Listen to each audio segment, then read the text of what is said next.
Whoa. I'm running short of words right now, but I cannot afford this because I have to speak. Thank you so much for all the love, for all the warmth.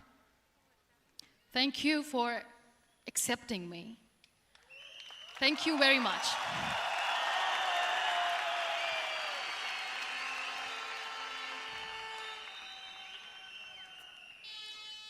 Well, I always start my talk with a disclaimer. And that disclaimer is that I've never claimed to be a motivational speaker. Yes, I do speak, but I feel more like a storyteller because wherever I go, I share a story with everyone. Well, it is a story of a woman whose perfectly imperfect life made her who and what she is today. It's the story of a woman who, in pursuit of her dreams and aspirations, made other people realize that if you think that your life is hard and you're giving up on that because you think your life is unfair, think again. Because when you think that way, you are being unfair to your own self. It's the story of a woman who made people realize that sometimes problems are not too big. We are too small because we cannot handle them.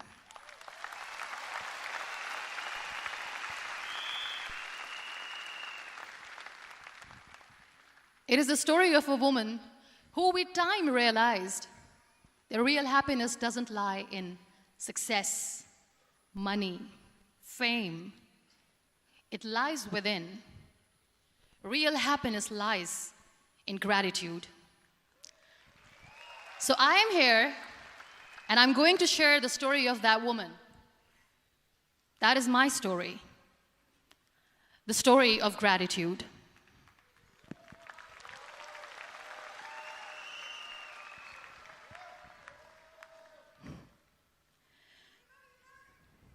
I love you too. I love you all. I believe in the power of words. Many people speak before they think.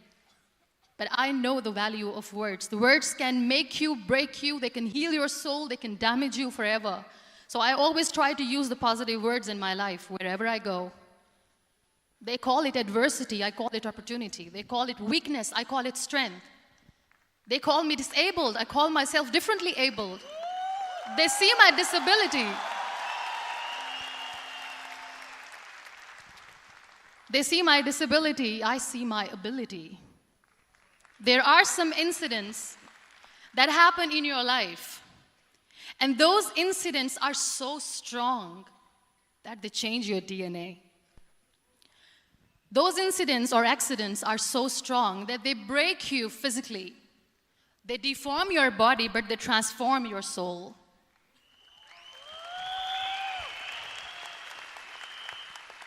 Those incidents break you, deform you, but they mold you into the best version of you.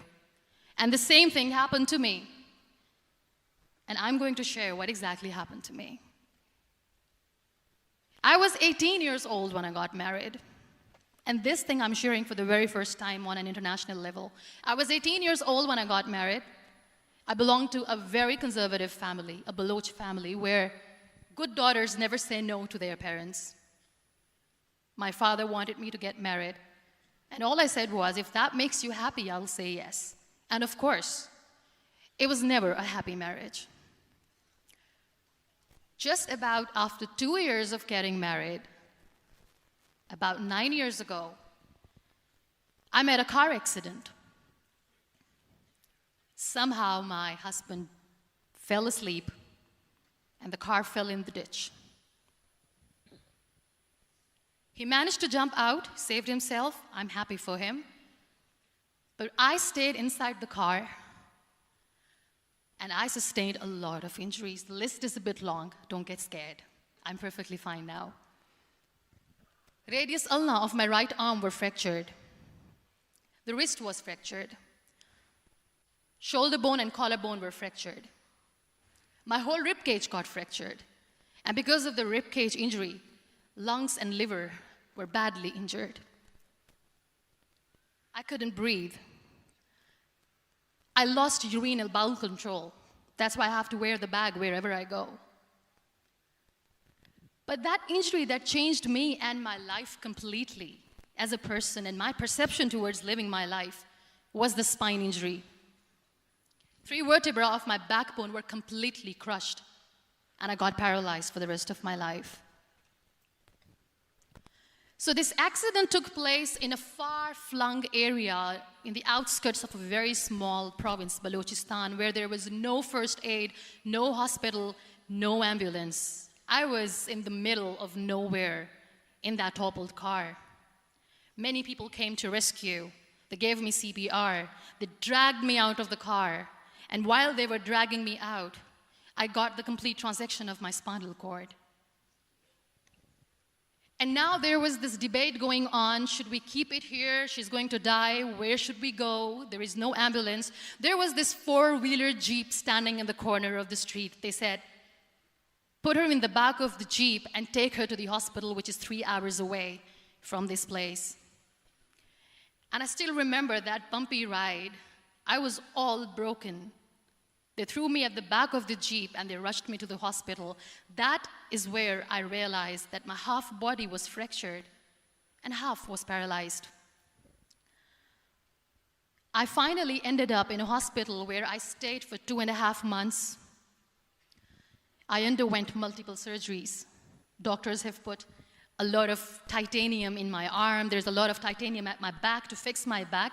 That's why people in Pakistan call me the Iron Lady of Pakistan.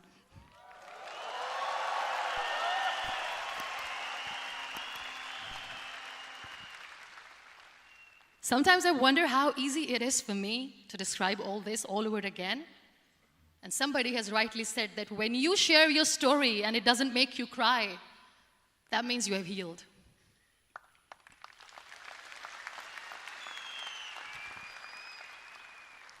Those 2.5 months in the hospital were dreadful.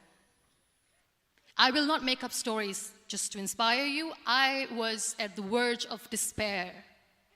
One day, doctor came to me and he said, well, I heard that you wanted to be an artist, but you ended up being a housewife. I have a bad news for you. You won't be able to paint again because your wrist and your arm are so deformed, you won't be able to hold a pen again. And I stayed quiet. Next day, doctor came to me and said, your spine injury is so bad, you won't be able to walk again. I took a deep breath and I said, it's all right. The very next day, doctor came to me and said, because of your spine injury and the fixation that you have in your back, you won't be able to give birth to a child again. That day, I was devastated. I still remember, I asked my mother, why me? And that is where I started to question my existence. Why am I even alive? What's the point of living? I cannot walk, I cannot paint, fine. I cannot be a mother. And we have this thing in our heads, being women, that we are incomplete without having children. I am going to be an incomplete woman for the rest of my life. What's the point? People are scared. They think I will get divorced. What is going to happen to me? Why me? Why am I alive? We all try to chase this tunnel. We all do this because we see light in the end of the tunnel, which keeps us going. My dear friends, in my situation, there was a tunnel that I had to roll on, but there was no light. And that is where I realized that the words have the power to heal the soul. My mother said to me, this too shall pass. God has a greater plan for you. I don't know what it is, but He surely has.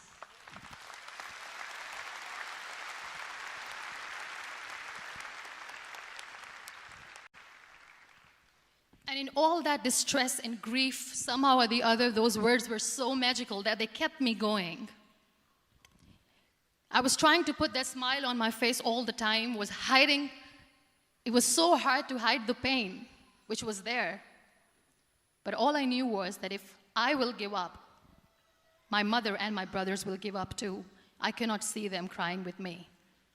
So what kept me going was, one day I asked my brothers, I know I have a deformed hand, but I'm tired of looking at these white walls in the hospital and wearing these white scrubs.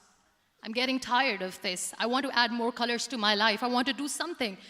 Bring me some colors. Bring me some small canvas. I want to paint. So the very first painting I made was on my deathbed, where I painted for the very first time. It was not just an art piece or just my passion. It was my therapy.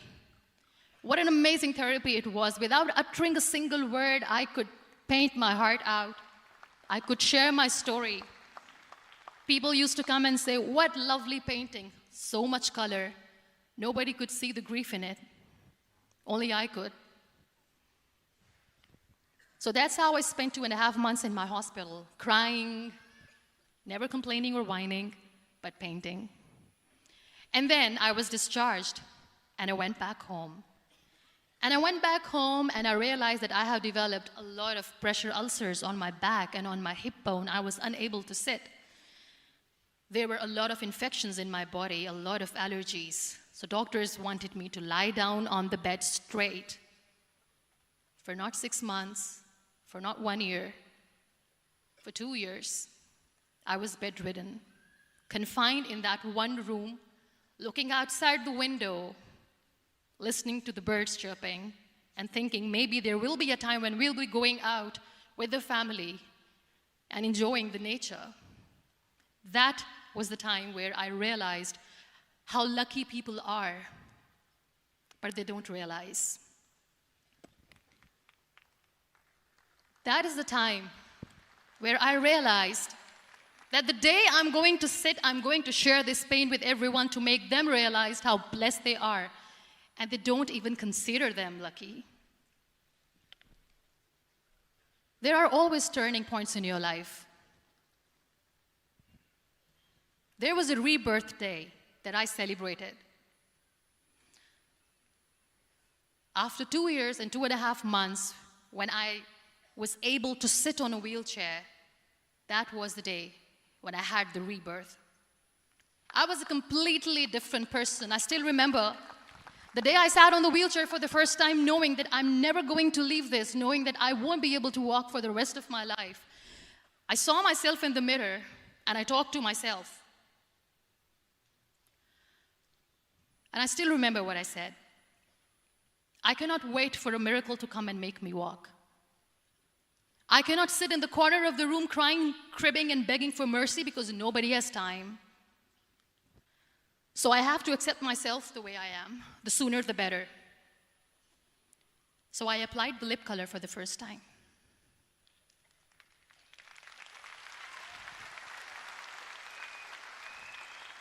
And I erased it. And I cried. And I said, what am I doing? A person on a wheelchair should not do this. What will people say? Clean it up. Put it again. This time I put it for myself. Because I wanted to feel perfect from within.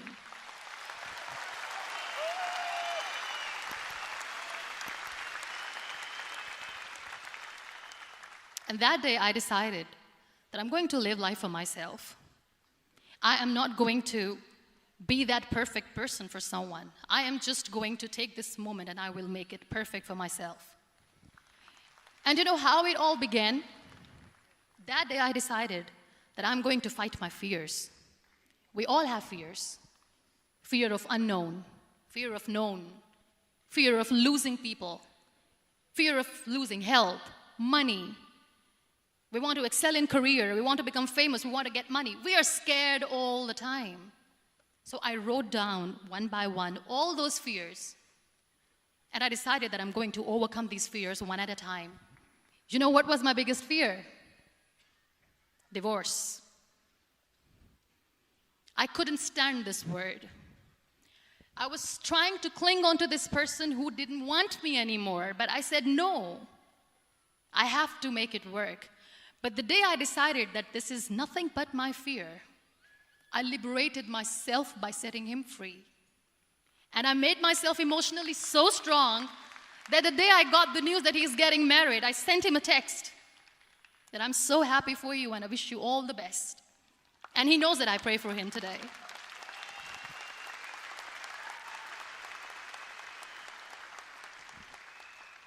My biggest fear, number 2, was I won't be able to be a mother again. And that was quite devastating for me. But then I realized there are so many children in the world, all they want is acceptance. So there is no point of crying, just go and adopt one. And that's what I did.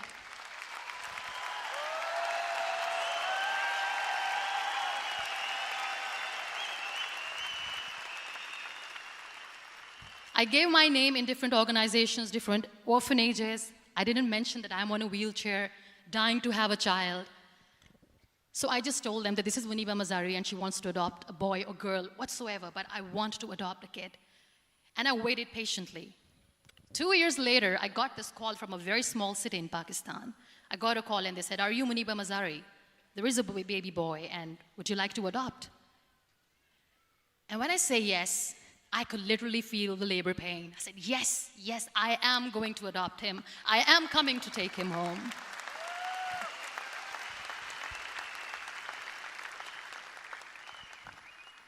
And when I reached there, the man was sitting and he was looking at me from head to toe.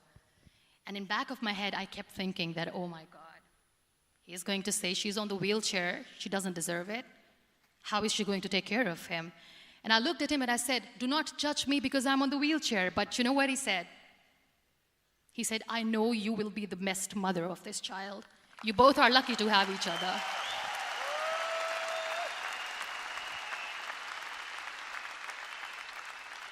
And that day, Niall was 2 days old, and today he's 6.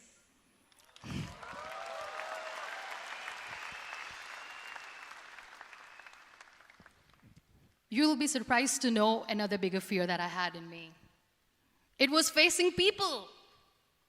I used to hide myself from people. When I was on bed for 2 years, I used to keep the door closed. I used to pretend that I'm not going to meet anyone, tell them that I'm sleeping. You know why? Because I couldn't stand that sympathy that they had for me. They used to treat me like a patient. When I used to smile, they used to look at me and say that, "You're smiling, are you okay?" I was tired of this question being asked, "Are you sick?" Well, a lady yesterday at the airport asked me, "Are you sick?" And I said, "Well, besides the spinal cord injury, I'm fine, I guess."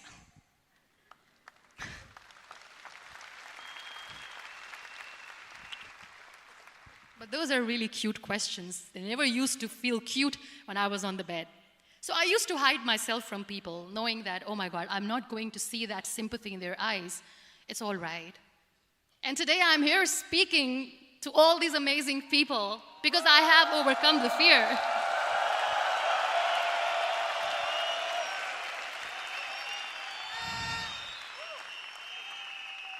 You know, when you end up being on the wheelchair, what's the most painful thing? That's another fear that people on the wheelchair or the people who are differently abled have in their hearts, but they never share. I'll share that with you. The lack of acceptance. People think that they will not be accepted by the people because we, in the world of perfect people, are imperfects.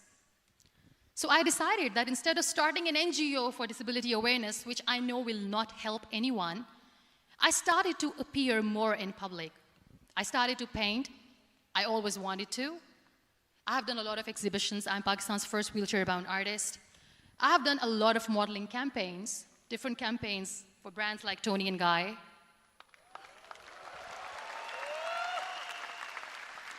I have done some really funny, breaking the barriers kind of modeling. There was this one by the name Clown Town where I became a clown because I know that clowns have hearts too. And then I also decided that if I really want to make the difference, I am not going to let people use me for their polio campaigns where they will make you a victim and an emblem of misery and mercy and will say that, you know what, give polio drops to your children or they'll become like this girl. I decided that I'm going to join the national TV of Pakistan as an anchor person. And I've been doing a lot of shows for the last 3 years.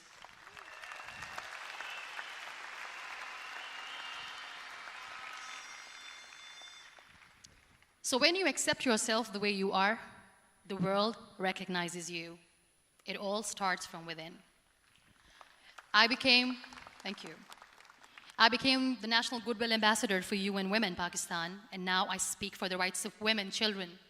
We talk about inclusion, diversity, gender equality, which is a must. I was featured in BBC 100 Women for 2015. I'm one of the Forbes 30 under 30 for 2016. And it all didn't happen alone. You all are thriving in your careers. You have bigger dreams and aspirations in life. Always remember one thing. On the road to success, there is always we, not me. Do not think that you alone can achieve things. No. There is always another person who is standing behind you, maybe not coming on the forefront, but behind you, praying for you and supporting you. Never lose that person. Never.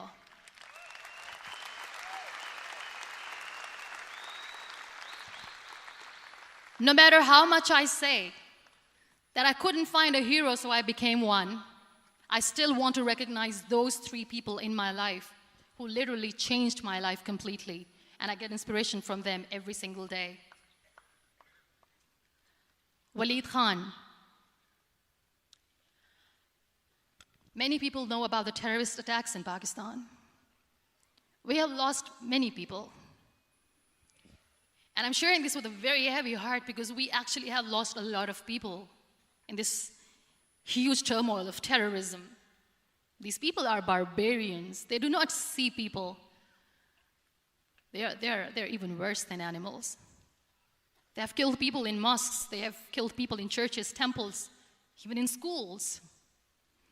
There was this terrorist attack in Army Public School, Peshawar, where these terrorists entered in an examination hall and they killed our children. And in that attack, that day, this beautiful boy, Waleed Khan, who was my hero, my real life hero, was the proctor who was taking care of the students, was keeping an eye on the students. Those barbarians shot him 3 times in the face, 5 times on his body, and he fell down. I was asked to give a talk in the school after a week of that terrorist attack. With a very heavy heart, I went there and I spoke. We sang a few national songs. I thought that maybe I've done my part, but deep inside, it was killing me. I could see children injured. I could see children sitting on the wheelchairs, looking at me, wondering, what next? What was our fault? Just because we were here to give examination, we have been shot. So many people, so many children lost their friends. Their classrooms were empty. The next day they went to the classroom. So this kid, Waleed Khan, I was asked that he is in a hospital right now, and you have to go and see him and motivate him and tell him that it's going to be okay. And when I saw Waleed Khan coming on the wheelchair for the first time in front of me, face was all deformed. His leg was fractured, his arm was fractured. He couldn't talk, he lost his teeth. He cannot sneeze, he cannot smell. He cannot eat. And I kept thinking, what should I say? That everything is going to be all right? No, nothing is all right. And while I was juggling with the words, what to say, what not to say, this beautiful child, Waleed Khan, came to me and he said, "Are you Muniba Mazari?" I said, "Yes." He said, "Baji, let's take a selfie."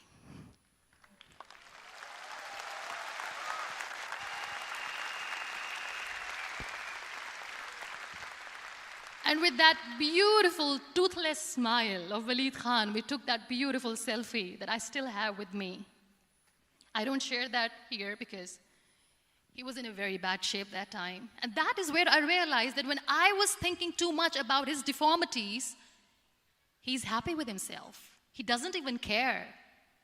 Because today he goes in the same school, and when somebody asks him that what happened to your face, why so many scars, you know what he says? "These scars are my medals and I wear them with pride."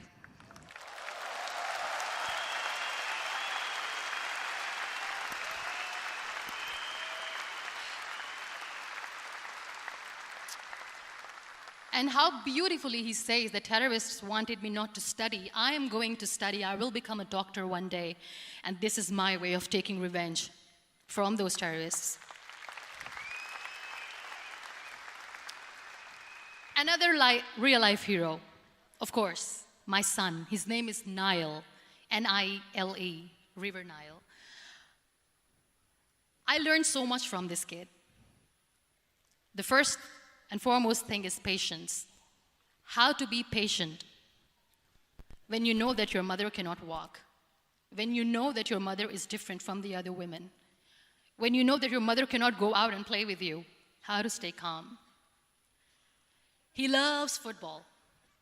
And when we got the very first football, he was 4 years old. He was super excited. I still remember he came in the room and he said, "Mom, let's play football." And he kept the ball in my feet. And he said, "Let's kick it." And that day I felt disabled. I said, "I cannot kick the ball." And I was down with the same face. He looked at me and he said, "Well, that's all right. Your legs are not working, but your hands do. Let's play catch the ball."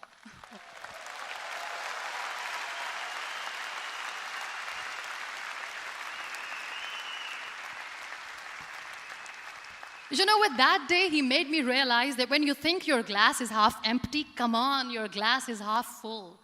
It's all in here and here.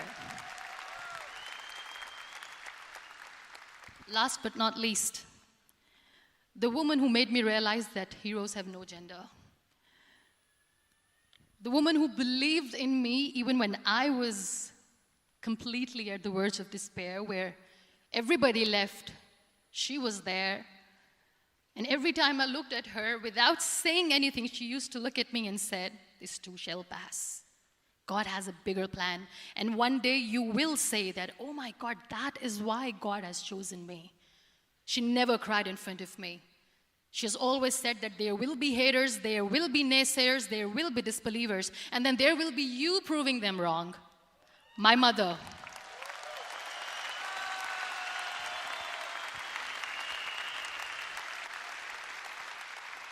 Whatever I am today, I'm nothing without her.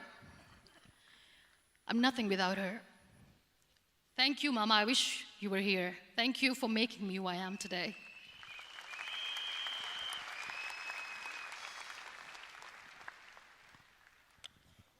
You know what? We human beings have a problem. Out of many problems, there is one more, and this is a self-created one. We always expect ease from life. We have this amazing fantasy about life. This is how things should work. This is my plan. It should go as per my plan. If that doesn't happen, we give up. So my dear friends, let me tell you one thing. I never wanted to be on the wheelchair. Never thought of being on the wheelchair.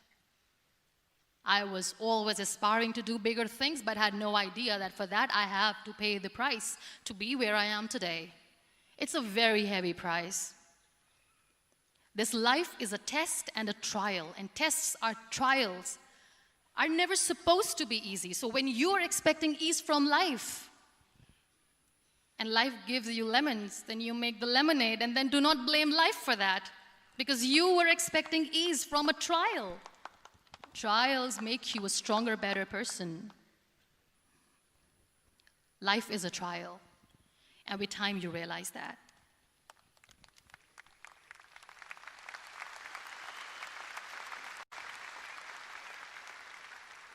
It is okay to be scared. It is okay to cry. Everything is okay, but giving up should not be an option. They always say that failure is not an option. Failure should be an option, because when you fail, you get up, and then you fail, and then you get up, and that keeps you going. That's how humans are strong.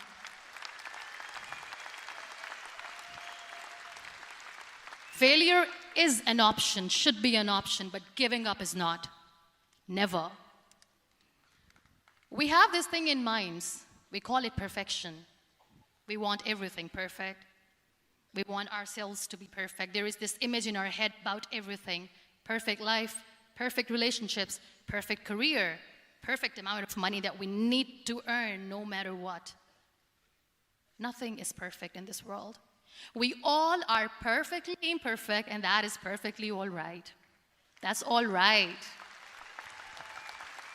We were sent here not to become the perfect people. Those people who tell you how to look perfect, even those people are imperfect. Trying to fight this fear of looking imperfect.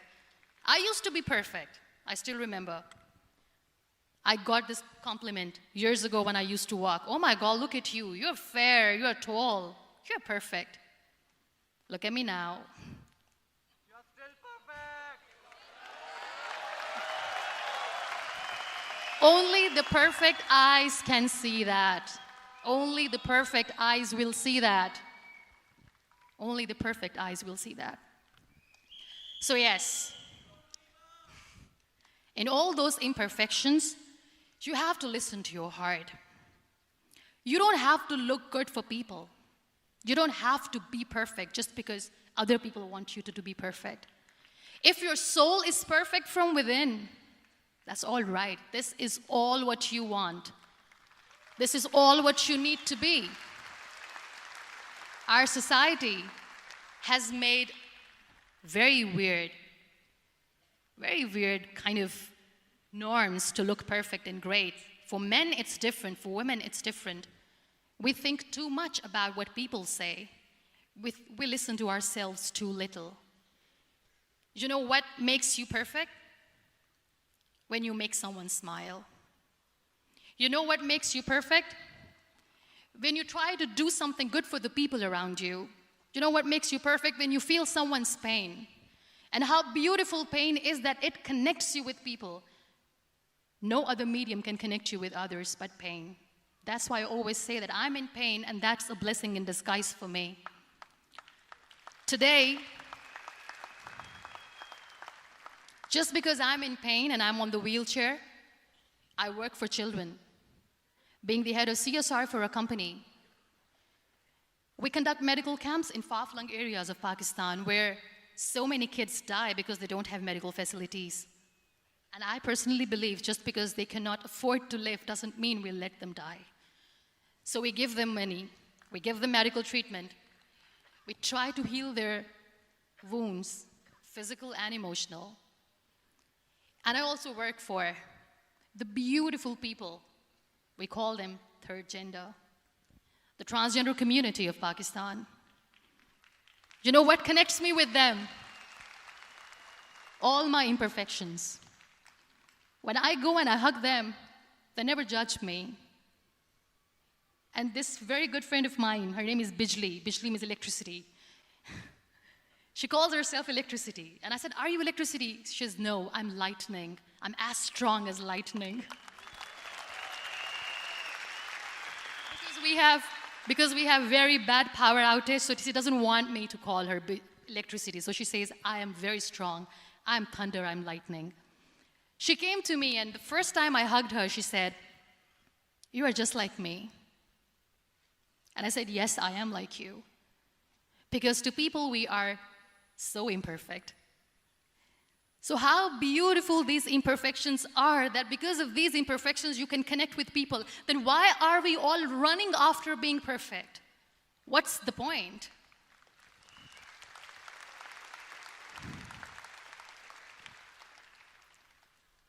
Every time I go in public, I always smile. It's always a big toothy smile on my face, and people ask me, don't you get tired of smiling all the time? What's the secret? I always say one thing, that I have stopped worrying about the things that I have lost, the people that I have lost. Things and people who were meant to be with me are with me. And sometimes, somebody's absence makes you a better person. Cherish their absence. It's always a blessing in disguise. I always say that people are so lucky they don't even realize. You must be thinking, okay, you're lucky in what sense? Well, the breath that you just took was a blessing. Embrace it.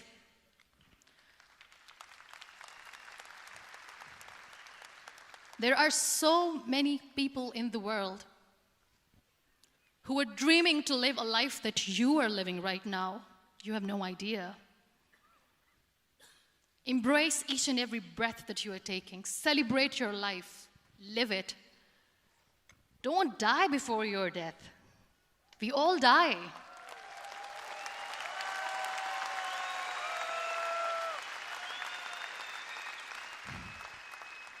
We live this one routine of a day for 75 years and we call it life. No, that's not life.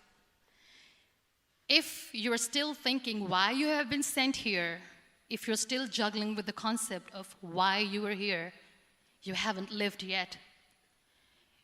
You work hard, you make money, you do it for yourself. That's not life. You go out, you seek for people who need your help, you make their lives better. You become that sponge which can absorb all the negativity, and you become that person who can emit beautiful, positive vibes. And when you realize that you have changed someone's life, and because of you, this person didn't give up, that is the day when you live. Always.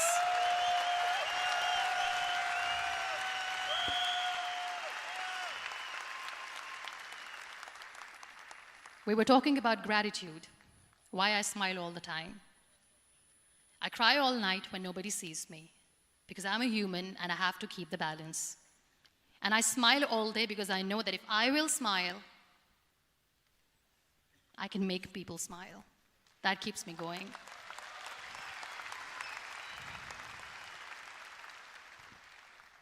Be grateful for what you have, and you will always, always end up having more.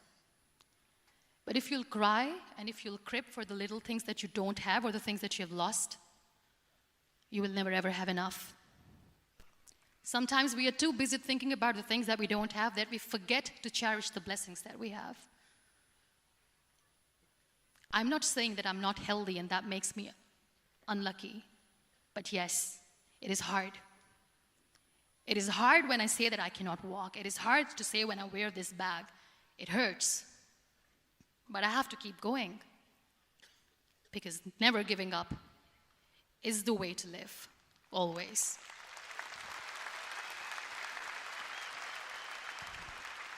So I'll end my talk on a very short note. Live your life fully. Accept yourself the way you are. Be kind to yourself. Be kind to yourself. I'll repeat, be kind to yourself, and only then you can be kind to others. Love yourself and spread that love. Life will be hard. There will be turmoils, there will be trials, but that will only make you stronger. Never give up. The real happiness doesn't lie in money or success or fame. I have this all, I never wanted this. Real happiness lies in gratitude. So be grateful, be alive, and live every moment. Thank you so much, everyone. Thank you.